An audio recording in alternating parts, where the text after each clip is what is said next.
distinto a los demás. Hijos sois de Jehová vuestro Dios, no os cejaréis, ni os raparéis a causa de muerto, porque eres pueblo santo a Jehová tu Dios, y Jehová te ha escogido para que le seas un pueblo único de entre todos los pueblos que están sobre la tierra. Deuteronomio 14:1 y 2. Reflexión.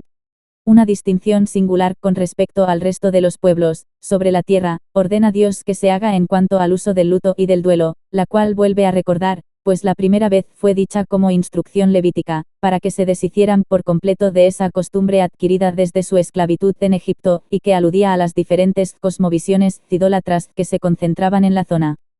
¿Por qué sufrir una pérdida, una desgracia o una eminente amenaza de destrucción acarrean un pesar difícil de gestionar, el cual la sociedad soporta mejor, según su entendimiento, exponiéndose públicamente de la manera en que le parece que su dolor va a ser mejor reconocido entre los hombres, provocándoles a empatía, y le aporten un aliciente a su persona que le permita sobrellevar su vivencia a base de la condescendencia ajena?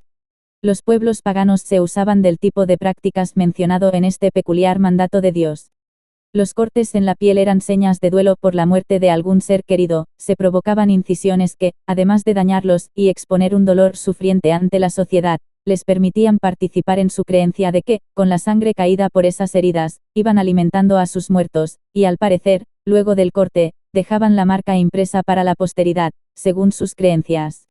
El tema de raparse el pelo venía a ser parecido, pues no solamente trataba de cortarse un cabello porque sí, sino que de manera que sugiriera una acción violenta contra su cabellera, a modo de trasquilones o afeitados, no a modo estético sino añadiendo a su dolor un punto extra de humillación, compadeciéndose de sí mismos públicamente. Aunque curiosamente, Job sí que participó en este tipo de demostración de duelo, debemos tener en cuenta que él vivió en una época que se supone anterior, incluso, que a la de la salida de Abraham de la tierra de Ur de los Caldeos, en la época postdiluviana, donde el hombre se había vuelto a enrolar por completo en la idolatría, a raíz de la subida al poder sobre la sociedad de Mizraim, hijo de Cam y de Nimrod, nieto de este. Volviendo al tiempo en que Moisés les recordaba la ley antes de traspasar el Jordán, ellos venían de 430 años de opresión politeísta, y habían adquirido para sí, como si de su cultura se tratase, muchas costumbres y creencias paganas, de las cuales, algunas se mantienen a día de hoy en el pueblo judío. ¿Pretendía Dios quitar el duelo al pueblo con este mandato? Para nada, sino que se deshicieran de las prácticas paganas tocante a ese duelo, y de la connotación idólatra que contenían, ya que tenían otras formas de dolerse lícitas, dentro de su identidad como pueblo de Dios, tales como el ayuno, sentarse sobre ceniza, y cubrirse de ella, vestirse de cilicio, y rasgarse los vestidos, que son los más comunes durante la lectura bíblica. Aplicación. Aunque nos conviene, como miembros de la Iglesia de Cristo, aplicar este mandamiento, no por el uso propio del duelo sino por el mantenimiento y por la integridad de nuestro cuerpo, el cual ha venido a ser morada del Espíritu Santo, en cuanto a la demostración del dolor ante la muerte de un ser querido o su partida a la presencia del Señor. La connotación del duelo deja de tomar la imagen exterior y el lamento desesperanzado, como protagonistas, sino que somos alentados con la esperanza de una vida eterna después de esta, que se vive estando en carne en este mundo, la cual está destinada a perecer.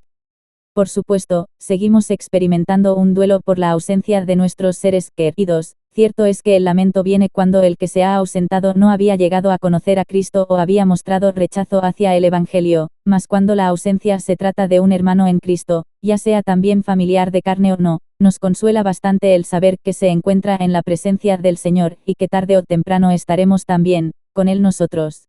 Acción.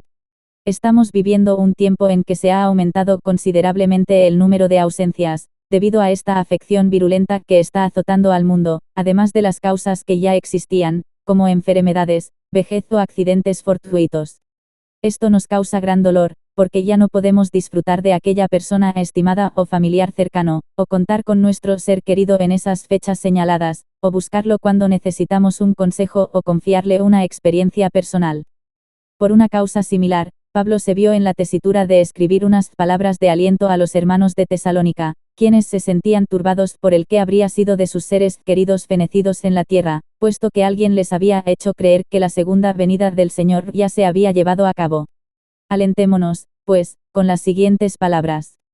Tampoco queremos, hermanos, que ignoréis acerca de los que duermen, para que no os entristezcáis como los otros que no tienen esperanza, porque si creemos que Jesús murió y resucitó, así también traerá Dios con Jesús a los que durmieron en él. Por lo cual os decimos esto en palabra del Señor, que nosotros que vivimos, que habremos quedado hasta la venida del Señor, no precederemos a los que durmieron, porque el Señor mismo con voz de mando, con voz de arcángel, y con trompeta de Dios, descenderá del cielo, y los muertos en Cristo resucitarán primero, luego nosotros los que vivimos, los que hayamos quedado.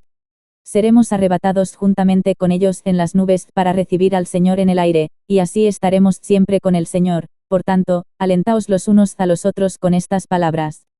Primera de Tesalonicenses 4 del 13 al 18.